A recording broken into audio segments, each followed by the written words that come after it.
See how nice having that railroad tie out here? Just kind of gives you a good resting part out here. Okay, I'm fluttering within a quarter thousandths right there. Alright, and we didn't even put an indicator on here after we cut it. It should be perfectly true, right? You know, hey. Alright, how can you hate that? Alright, now we're going to go ahead and we're going to get out to the outside edge there. We're going to see what we're running. The first thing we want to do is claim that center hole, and we're going to put an indicator. Well, we're going to put an indicator on the end of the shaft, and we're going to put an indicator inside that center hole and see how true running we are, because we need that for support, and then we can get going on this job. We put the indicator up here because when we had it in the fore job, we chucked it here, and we dialed it, you know, running true over here within, I don't know, whatever we had, a half thousand or something like that. We're running about 2,000s right now, and out here we're running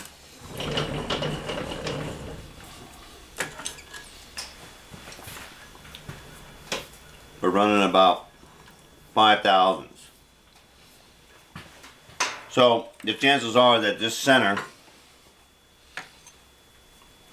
isn't running true.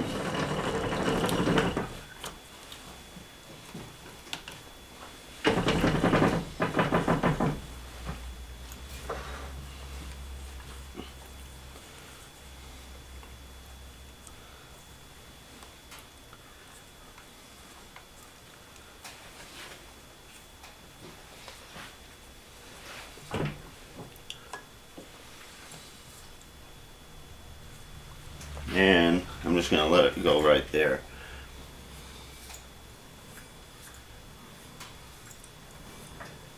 Now it's funny, it's actually almost looks like it's got some chatter in there.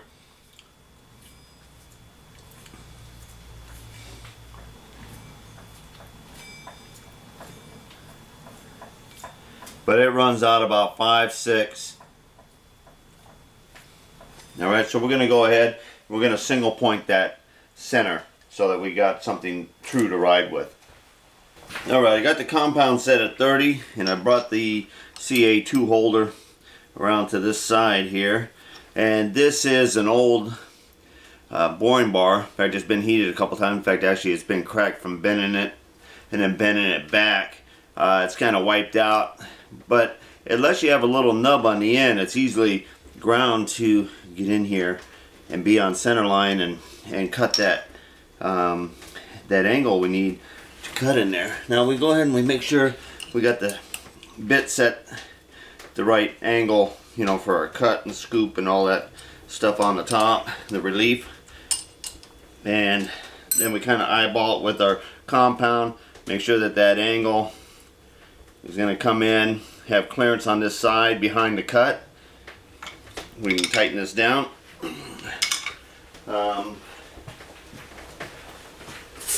Then we come in here and we verify our center, which is pretty low. It's going to be somewhere up in that neck of the woods. Alright, now we want 6/230 here.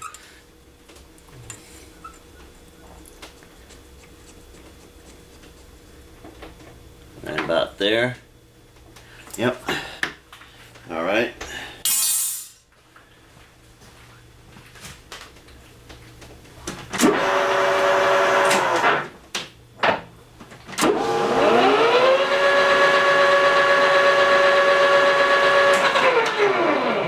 Alright, we're going to put the top of our steady rest on just so we don't have an accident.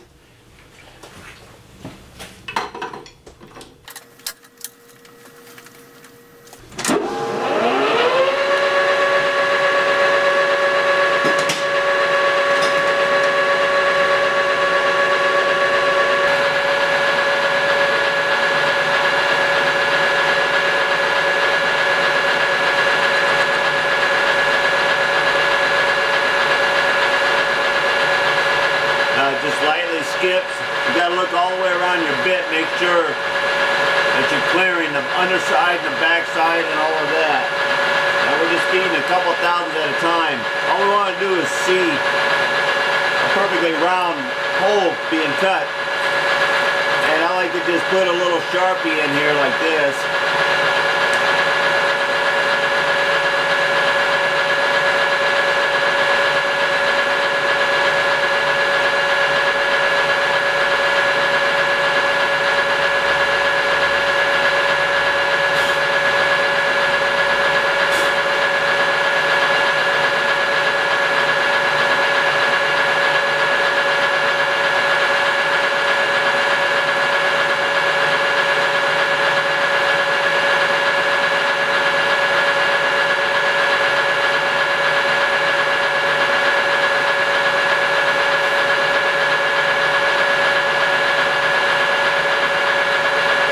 Just a slight little hint of Sharpie still in there.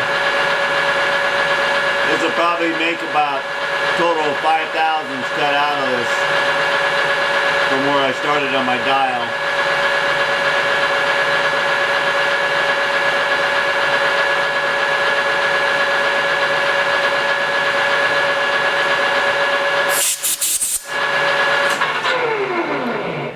All right, let's take a look at that. Alright, I can see right there, tiny bit of Sharpie, blue still on there, and way in the back on the bottom side right there, way down on the root. I'm going to go ahead and take another towel.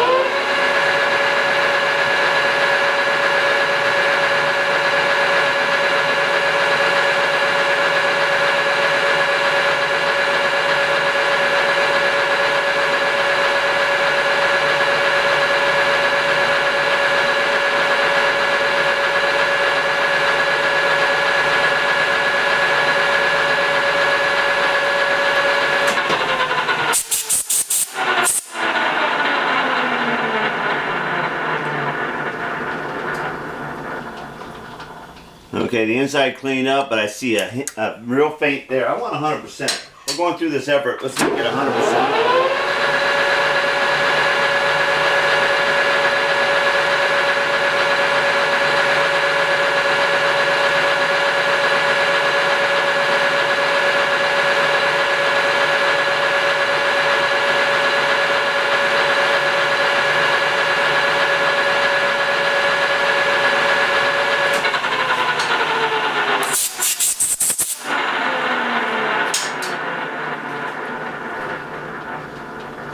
Alright, I like that. I like that.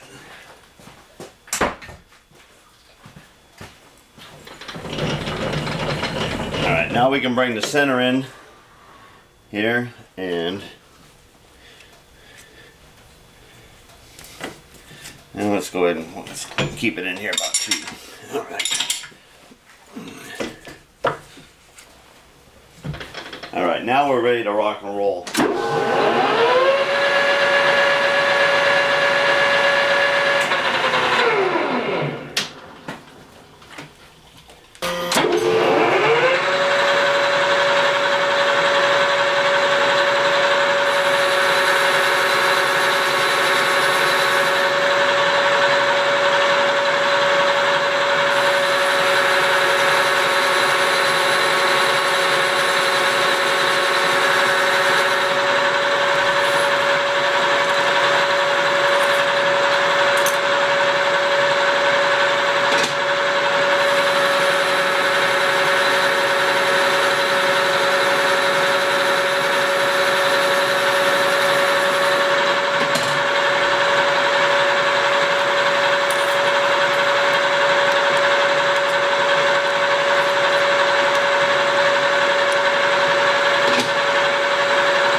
Okay, that little squiggly line where it came in and jumped, we're just gonna rotate that screw a quarter turn.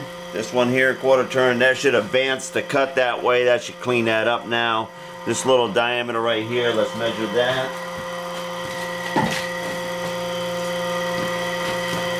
I may need my larger calipers. No, maybe not. Okay. We're like 480, about 480. So we got, you know, we got 32 or so to go. We'll advance it another 10.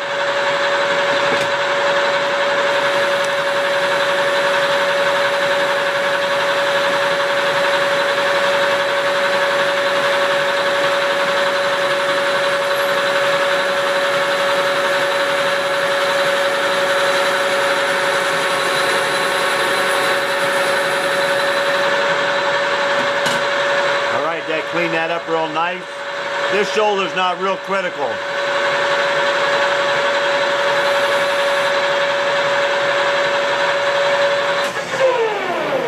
The other one had the bearing thrust going against it. The bearing's going to float out in here somewhere, and the drive pulley's over here, so you know, it's not real critical, but we are right pretty close on our money there.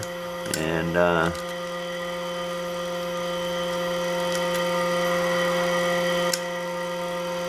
okay, we got about 65.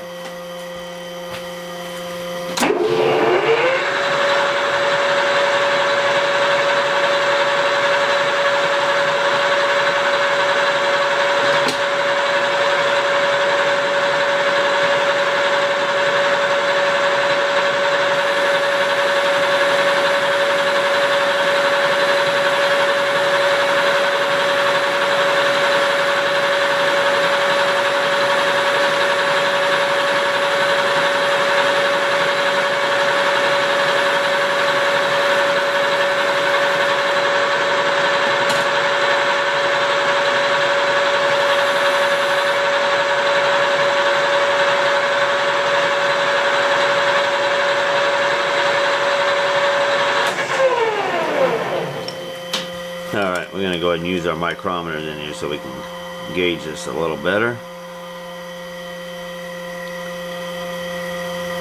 54.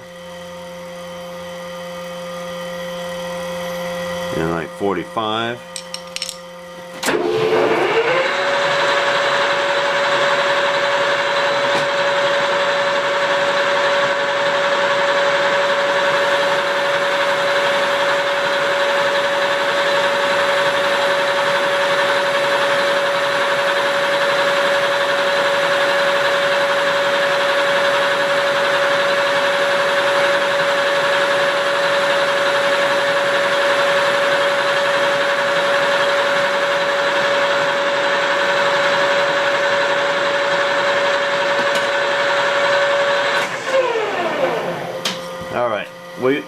We just kind of engaged that till we blended it in, and we're just trying to shoot for 2 7/16 or so, and we're 241, so we can go another probably 4 or 5 total, so about 2.5, 3 thousandths per side. So we're gonna go back and shoot for one more cut.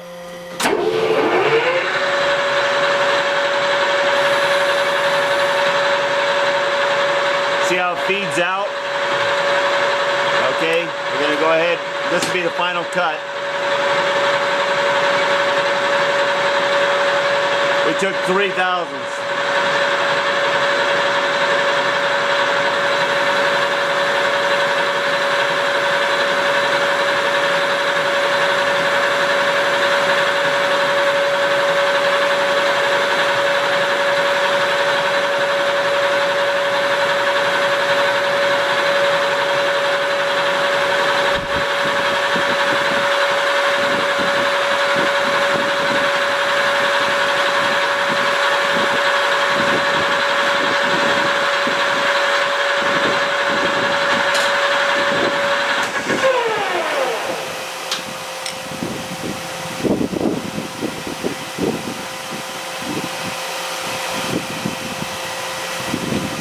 Cool, about 33. 34.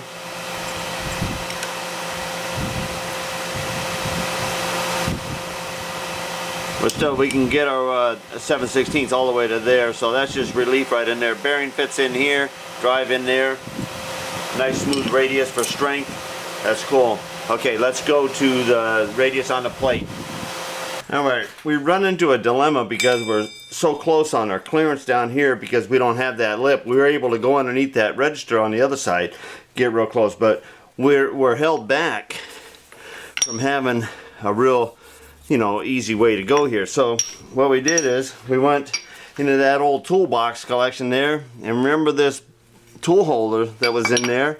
Of course, this is pretty well beat up, but this is going to let us come over here and get in without having to be so close here. In fact, actually, we can back out a little bit more and even have a little bit more clearance, and we'll be able to do everything with a 3/8 tool bit out of the end of this. Alright, so I'm going to go and I'm going to dress this up so it sets in there pretty flat. It's been beat on. We've already checked it for a bit to fit in there, and we're going to go into the other room there and see if we can find a probably a bead pointed or a threaded pointed insert so that it has all angle capabilities. Alright, this is going to be awesome. I had to put this in a hydraulic press because this was like at a 45 and I needed it a little bit less.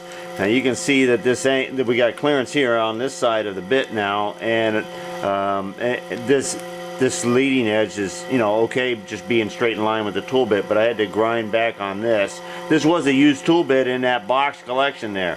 Now as we advance forward, it comes in, curves, and then we meet the plate. Alright, then feeds out. Alright, so we're going to go ahead and we're going to come in first, and then we're going to advance that way after, just like we've done in the past. But we're just using one of the old timers holders here. Oh, I better tighten up my jig there. I think it might have moved. We're gonna go ahead and try it. We're gonna go with the same speed that we were turning, and it seems to be working fine.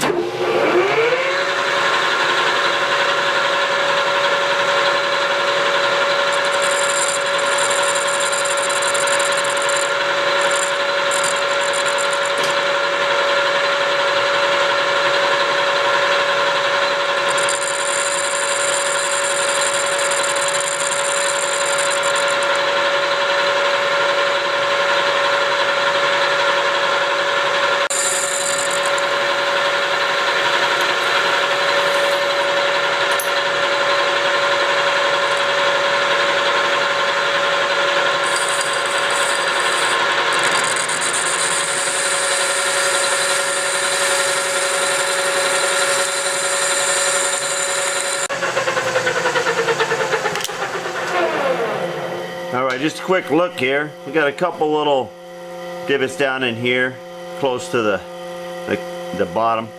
We're probably still, I don't know, if we get a micrometer here. Let's find out what we got here.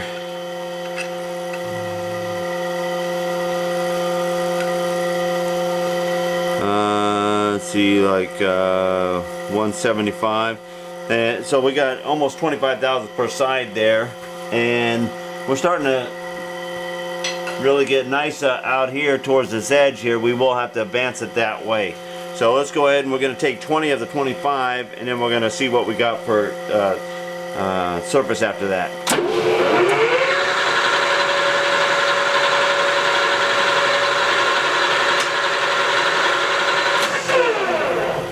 We're going to go ahead and put it on a slow feed this time.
Okay, we're going to crank it back over, and then we're going to go ahead and advance it that way, about a quarter turn on our dial there.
Perfect.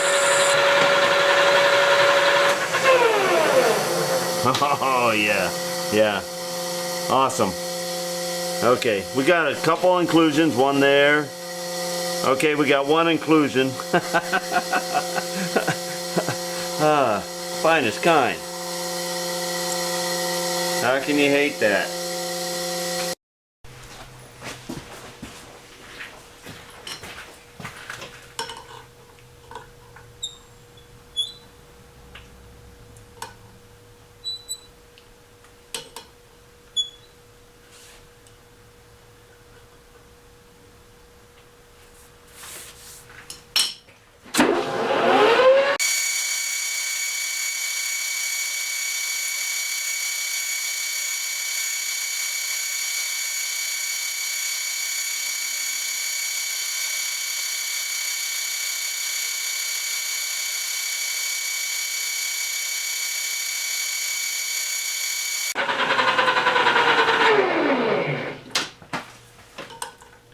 We just got right at the last rim there. We got about another thou right there in the end. About half a thou there. Just slightly. We're right on the money there. Good. Good.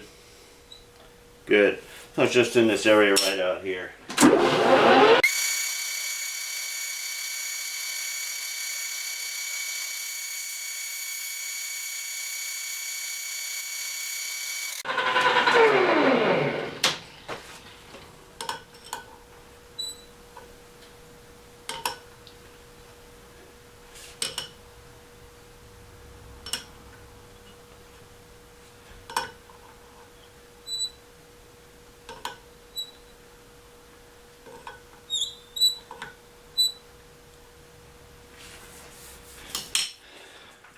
Alright, let's try that bearing.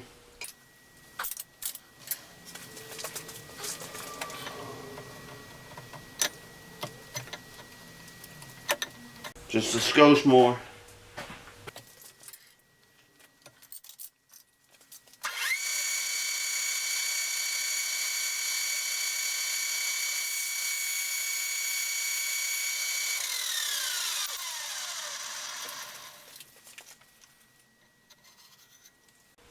I like that. Alright, and that's about where that bearing goes. Alright, and then in here is where the pulley goes that drives it. Alright, let's break these two off of here and let's go put a keyway in it.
screw jack here.